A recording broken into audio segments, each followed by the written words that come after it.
Hello citizens and welcome back. This is our match preview for Dortmund against City in the Champions League, so make sure to hit the like button, hit subscribe. If you're new, we're almost at 1,000 subscribers, so please help us get there. And as always, let's jump straight in. So Dortmund against City. I said before the Champions League campaign started that this group was going to be between Dortmund and City to see who tops it. I thought they'd both go through, and that's pretty much how it's turned out as well. And at the moment, with 3 points clear of Dortmund, a draw would mean we seal the group, we win it. And as long as we don't get beat by 2 goals, you know, I reckon we probably will win the group anyway. But we're already through. We've already progressed to the next stage. So this game isn't all that important.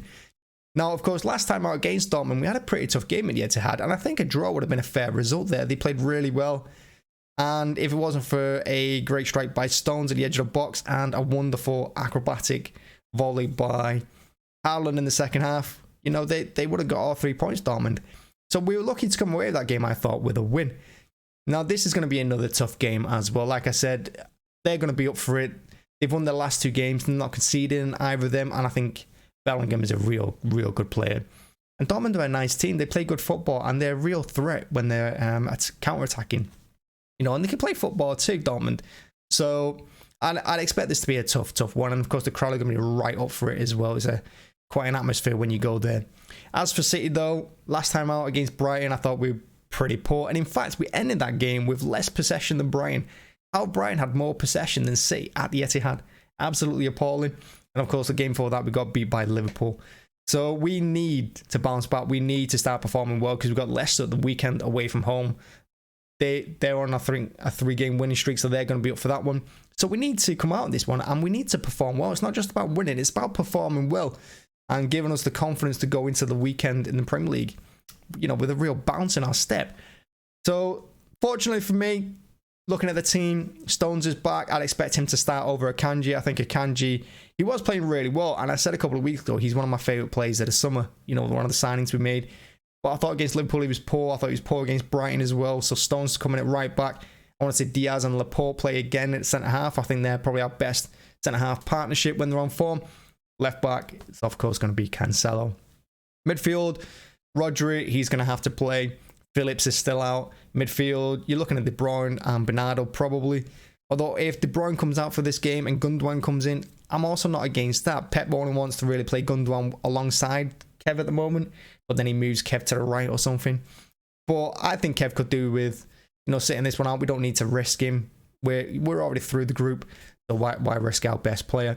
So if Gundogan wants to come in instead of De Bruyne, I don't mind it. Or I can also see Pep resting Bernardo and bringing Gundogan and De Bruyne in together. But when he did that against Newcastle, when he did it against Liverpool, it's not always worked out for us, has it? So we'll have to see if that's what Pep does, if he's learned or if he throws them both in together. Left and right, look, Mahrez played against Brighton. I thought Mahrez had a pretty poor game. You know, he did okay in parts in the first half, but he doesn't look his best.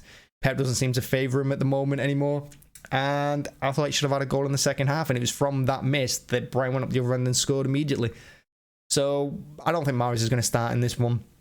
I expect Foden to come back in, because I think without Foden, we don't really have the same bounce up front. You know, we're lucky against Brighton that Haaland, you know, he wanted to score that first goal. It was a wonderful ball by Edison, but, you know, it was Haaland's aggression, it was Haaland's strength and his determination that got us that goal. But without Foden, I thought we lacked a lot of energy up front against Brighton. So Foden needs to come back in for me. Left-hand side, Grealish. I think Grealish could be a really good player for City, and I think what hurts him the most is that he doesn't get a consistent run of games. He doesn't get the minutes. At Villa, he's playing every single game, every minute. At City, he plays every couple of games, you know, and then he comes on for 10 minutes. He needs to get minutes in his legs. He needs to play more consistently. If you look before the Liverpool game, when he was playing against Wolves, I thought he was great. You know, United, he was great. But then when Pep took him out for the Liverpool game, brought him back in for Brighton, I thought he was quite flat against Brighton. I just think Grealish needs a run of games, a run of starts, and I think he'll do fine. So hopefully he comes in. Up front, it's more likely going to be Haaland. You know, I think Haaland going back to Dortmund, of course, he got us the win at the Etihad. I think, you know, Haaland's our biggest threat. He's always going to be a threat, and he's always going to want to score goals, and he's always going to be danger. But I don't think we need to risk him again going into the weekend. We're already through the group. We don't need to push him that far. Let Alvarez play. And the thing about Alvarez is Pep only plays him when we're like 3 goals up or 4 goals up. Or it's like 1 minute left like he did at Anfield. let Alvarez play from the beginning, you know, and let him show us what he can do. Because when he has played more minutes, you know, he's done well. Nottingham Forest, he got 2 great goals. You know, he always performs, he always runs about, and that's basically all he comes on to do. Because when he comes on in most of these games, you know, they're already won or they're already at the end, and he's just chasing the ball. You know, let him start a couple of games, and I think this is a great chance to do that. Again, in a game that we're already through. So, you know, what's to lose, really? I mean, I'm not really that bothered about winning the group, because if you look at the Champions League anyway, everyone always makes us favourites, and you got to think to yourself, we're a good bet against anyone, whether we win the group or not. We're a good bet. So, you know, I'd play Alvarez in this one, not Haaland, but it's more likely going to be Haaland. That's it, really. That's the match preview. You know, you're looking at a couple of players coming in, and I think we need to perform in this game. That's the summary of this one. We need to perform, because we had a pretty poor game against Brighton. Like I said, we should not be letting Brighton have more possession than us at the Etihad.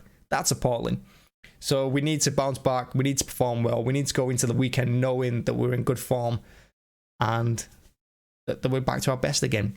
And for that, Pep needs to stop making so many changes and let the players that were winning those games before Anfield play. You know, bring Grealish in, bring Stones in, and yeah, don't put Kev on the right wing. But yeah, that's my match reaction, match preview. Thanks for watching. As always, thanks for checking out. Make sure to hit the like button, hit subscribe as well. Like I said, we're almost at 1,000 subscribers. It's going to be exciting. If we can hit that before the end of this week, I'd be very, very happy. We are going to do a watch along for the Dortmund game tomorrow, so make sure to join us for that. And yeah, thanks for watching. Thanks for checking out. See you again. Bye-bye.